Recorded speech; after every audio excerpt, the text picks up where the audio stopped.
হাতে পেলাম একটি স্কুলের ক্লাস 9-এর সেকেন্ড ইউনিট টেস্ট অর্থাৎ দ্বিতীয় পর্যায়ক্রমিক মূল্যায়নের ভূগোলের প্রশ্নপত্র। দেখো ফুল মার্কস তোমাদের রয়েছে 40, সময় তোমাদের রয়েছে 1 ঘন্টা 30 মিনিট। এর দাগে রয়েছে দেখো যে কোনো 10টি প্রশ্ন উত্তর দাও। এখানে মোট 10টি বেশি প্রশ্ন দেওয়া রয়েছে, তোমার যে কোনো 10টি প্রশ্নের উত্তর করতে প্রশ্নের মান 1 করে রয়েছে 1 × 10 = 10। দেখে নাও। তারপরে দেখো বিয়ের দাগে রয়েছে যে কোনো 5টি প্রশ্ন দাও। এখানে তোমাদের বেশ কয়েকটি প্রশ্ন দেওয়া রয়েছে, 6টি প্রশ্ন রয়েছে, তার মধ্যে যে কোনো 5টি প্রশ্ন তোমাদের উত্তর করতে হবে। তারপর দেখো সি এর দাগে সমাধান করো, প্রশ্নের মান রয়েছে 5। দেখে নাও। তারপর ডি এর দাগে রয়েছে যে কোনো 3টি প্রশ্ন দেওয়া, প্রশ্নের মান রয়েছে 2 করে 2 × 3 = 6। 4টি রয়েছে, 3টি করতে হবে।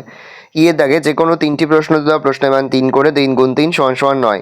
এফ এর দাগে যে কোনো একটি প্রশ্ন দেওয়া, প্রশ্নের মান রয়েছে 5। চিত্রসহ যান্ত্রিক আবহবিকারের প্রধান 3টি প্রক্রিয়া ব্যাখ্যা করো।